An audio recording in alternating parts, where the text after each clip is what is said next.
아침 공복에 뭘 좀 먹으려고 하는데 좋다 나쁘다 하는 정보가 너무 많아서 헷갈리시죠?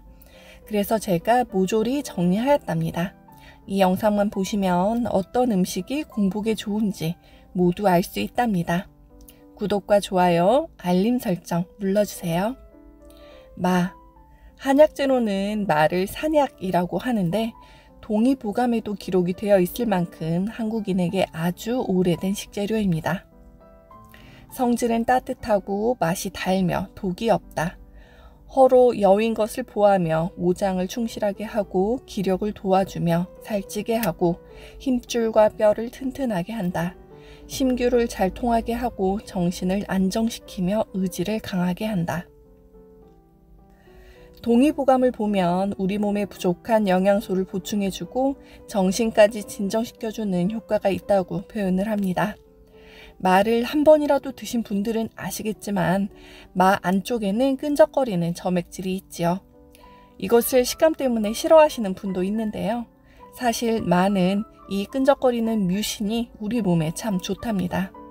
이 뮤신은 항암 효과, 항염증 효과, 골다공증 예방뿐만 아니라 위 벽을 코팅해서 속이 쓰리거나 위염이 있을 때 먹으면 증상을 완화해주는 효능이 있습니다. 마를 즙을 내어 마시거나 그냥 갈아서 섭취할 수 있습니다. 가급 고급 뷔페에 가면 마를 샐러드로 내주는데요.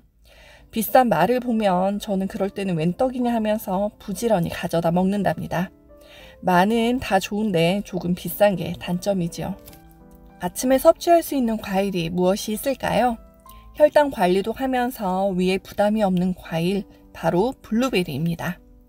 블루베리에는 항산화 물질이 풍부하여 염증을 줄이고 심장병과 암과 같은 만성질환의 위험을 낮춰줍니다. 또 기억력 향상에도 좋아서 공부하는 학생들에게도 참 좋은 과일입니다. 블루베리는 섬유질이 많고 GI 지수가 40에서 53 정도의 범위로 다른 과일에 비해 상대적으로 낮습니다. 그래서 혈당을 관리하시는 분들도 부담 없이 드실 수 있답니다. 하지만 블루베리는 금방 물러져서 보관이 어렵죠. 그럴 때 냉동 블루베리를 한번 이용하시면 되는데요. 보관도 간편하고 손쉽게 먹을 수 있답니다. 여기에 집에서 만든 첨가제 없는 요거트와 함께 먹으면 금상첨화입니다. 저희 신랑이 요즘 집에서 요거트 만드는 재미에 푹 빠져 있는데요. 수제 요거트의 이름이 산균이입니다. 우리 산균이 하면서 꼭 애완동물 키우듯이 요거트를 만들고 있습니다. 그만큼 만들기 쉽다는 뜻이죠. 양배추. 잘게 썬 양배추 한 컵에는 22칼로리입니다. 하지만 양배추는 매우 영양가가 높은 채소인데요. 비타민 C, 비타민 K, 비타민 B6, 엽산 등을 섭취할 수 있답니다. 양배추는 또한 지방과 탄수화물이 낮아서 다이어트 하려는 사람에게 좋고요. GI 지수가 10에서 15 정도이기 때문에 혈당을 걱정하시는 분들도 걱정 없이 먹을 수 있는 식품입니다. 양배추는 날것으로 먹거나 다양한 방법으로 요리를 할 수 있는데요. 저는 비만인 아이를 위해 계란에 양배추를 붙여서 밥을 넣지 않는 김밥을 만들어 주었습니다. 아이가 배불리 먹어도 칼로리가 높지 않기 때문에 그나마 배불리 충분히 제공할 수 있기 때문이죠. 양배추의 식이섬유는 장 청소에 좋고 콜레스테롤을 줄이는 효과도 있다고 하니 여러분들도 양배추를 많이 섭취하면 좋겠습니다. 달걀. 대표적인 저칼로리 고단백의 완전 식품이죠. 모든 영양소가 계란 하나에 담겨 있어야 하나의 생명을 탄생시킬 수 있으니 그야말로 당연히 완전 식품이겠죠. 물가가 많이 올라서 예전처럼 계란이 저렴하지는 않지만 그래도 계란은 우리 서민에게 고단백을 섭취할 수 있는 매우 흔하고 저렴한 고마운 식품이랍니다. 계란 후라이만으로 좋지만 당뇨가 있는 분들 또는 다이어트를 하는 분들은 삶은 달걀을 추천하는데요. 삶은 달걀은 열량 70에서 80칼로리에 단백질 6g, 지방 5g입니다. 여기서 우리가 눈여겨봐야 할 것이 단백질을 무려 6g이나 함유하고 있다는 고단백 식품이라는 점이죠. 그런데 삶은 달걀을 먹을 때는 가끔 질릴 때가 있지요. 그럴 때는 구운 달걀을 섭취하여도 좋은데요. 사실 시중에서 파는 구운 달걀이 가격은 좀 있지만 매우 맛이 있죠. 저도 참 좋아하는데요. 하지만 당뇨를 염려하는 분이라면 시중에 파는 제품은 첨가물이나 소금이 다량 함유되어 있을 수 있어 주의를 해야 한답니다. 달걀은 두뇌 건강, 면역력을 좋게 해주고 스트레스를 감소시켜주는 효과가 있습니다. 다만 아무리 좋더라도 너무 많은 섭취는 자제해야 합니다. 오트밀. 귀리는 100g당 단백질이 16g입니다. 이는 다른 곡물에 비해 매우 높은 수준이죠. 이 영양분이 풍부한 귀리를 납작하게 만들어 판매하는 것이 오트밀입니다. 귀리에는 베타글루칸이 많은데요. 1997년 FDA는 베타글루칸을 하루 3g 이상 섭취하면 심혈관계 건강에 도움을 줄 수 있는 영양소로 발표하였답니다. 특히 귀리는 당뇨에 좋은 음식으로 널리 알려져 있죠. 저도 밥을 지을 때 꼭 귀리를 넣어서 같이 밥을 하는데요. 그런데 오트밀의 GI 지수는 55, 인스턴트 오트밀, 즉 전자레인지에 돌려 간편하게 섭취할 수 있는 GI 지수는 70이 넘는 등 제품의 가공 형태에 따라 GI 지수가 크게 차이가 납니다.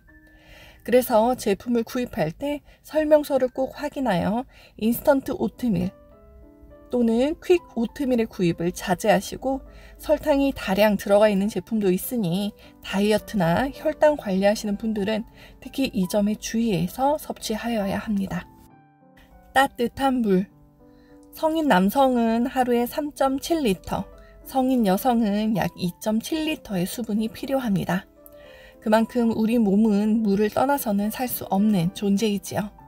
아침에 일어나 물 한 잔을 마시면 신진대사가 활성화되어 다이어트에 도움이 되고 밤새 끈적였던 피를 묽게 합니다. 그리고 우리 몸에 쌓였던 노폐물을 배출하지요. 또 아침 식사를 하기 전에 물 한 잔을 마시면 위를 자극하여 소화를 촉진시켜 준답니다. 물 한 잔 마셨을 뿐인데 정말 여러 가지 효과가 동시에 나타나지요. 돈도 안 들고 시간도 적게 들고 우리가 물을 안 마실 이유가 전혀 없답니다. 물을 섭취할 때는 너무 찬물보다는 미지근한 물을 천천히 섭취하시면 좋겠습니다. 오늘 아침 귀한 물 한 잔이 내 몸을 살린답니다. 견과류. 캐나다 토론토 성 미카엘 병원 연구팀은 450명이 참가한 12번의 임상실험에서 견과류를 먹는 것이 혈당 수치를 낮춰준다는 연구 결과를 얻었습니다. 견과류를 하루 평균 56g씩 섭취하는 사람은 공복 혈당과 헤모글로빈 A1C, 당화혈색소 수치가 줄어든다고 하죠. 저도 공복 혈당 조절 장애로 당화혈색소 수치에 관심이 많은데요. 그런 점에서 매우 흥미있는 연구입니다. 또한 참가자들의 체중이 늘지 않았다는데요. 이는 건강과 다이어트 두 마리 토끼를 잡을 수 있는 아주 좋은 식품이네요. 하지만 견과류를 섭취할 때 너무 많이 섭취하면 안 되고요. 한 번에 한 줌 정도를 섭취합니다. 또한 공기 중에 노출되지 않도록 잘 보관하여야 한답니다. 곰팡이 독소 아플라톡신 때문인데요. 이 아플라톡신은 간에 독성을 유발하기 때문에 눅눅해진 땅콩 껍질이 있다면 섭취하면 안 된답니다. 요즘은 하루 견과류 제품이 참 잘 나와 있는데요. 저도 집에 이 제품이 있는데 하루에 한 번씩 꼭 먹으려고 노력을 하고 있답니다. 사과. 아침의 사과는 금사과라고 하죠. 그만큼 아침에 사과를 섭취하면 우리 몸에 참 좋습니다. 사과는 항산화 물질이 많아서 산화 스트레스와 우리 몸의 염증을 낮춰줍니다. 또한 심장병의 위험을 낮춰주고요. 섬유질이 많은 사과는 소화를 돕고 혈당 수치를 조절하는 당뇨인들이 먹어도 될 간식 중에 하나이지요. 다만 사과를 주스로 해서 마시면 GI 지수가 높아지기 때문에 가급적이면 생과일을 적절하게 섭취하시면 좋답니다. 사과는 장 건강에 도움이 되는 섬유질이 많은데요. 다만 너무 늦은 밤에 사과를 섭취하는 것은 제한하는 것이 좋답니다. 밤에 사과를 섭취하면 아침에 바로 부글부글 소화 안 된 사과를 그대로 화장실에서 마주할 수 있기 때문이죠. 사과는 아침에 금사과 꼭 잊지 마세요. 2023년 한국소비자원은 카페에서 판매하는 빵류 20개 제품을 조사한 결과 일부 제품의 트랜스 지방과 포화 지방 함량이 하루 기준치의 최대 3배 높게 나타났다고 밝혔습니다. 식품의약품안정처가 권고하는 1회 섭취량은 70g입니다. 트랜스 지방은 평균 0.3g, 포화 지방은 평균 9g으로 일반 빵집에서 사는 것보다 모두 3배가 넘는 수치로 나타났죠. 그래서 카페에서 빵과 커피를 우아하게 먹는 것이 우리의 건강을 생각했을 때는 그렇게 좋은 형태는 아닌 것이죠. 마지막으로 공복에 먹어도 좋은 음식 8가지 정리하겠습니다. 마, 블루베리, 양배추, 달걀, 오트밀, 따뜻한 물, 견과류, 사과입니다. 오늘 여러분은 이 영상을 바탕으로 건강에도 좋고 다이어트에도 효과가 있는 아침 식사를 하시길 바랍니다. 지금 당장 냉장고를 열어보세요. 달걀이 있죠? 저녁에 미리 쪄서 아침에 바로 먹을 수 있도록 준비하면 시간도 단축되고 우리 몸에도 좋은 아주 간편한 완전식품이랍니다. 구독과 좋아요, 알림 설정 꼭 눌러주세요. 여러분의 건강을 위해 다음에 꼭 다시 만나요.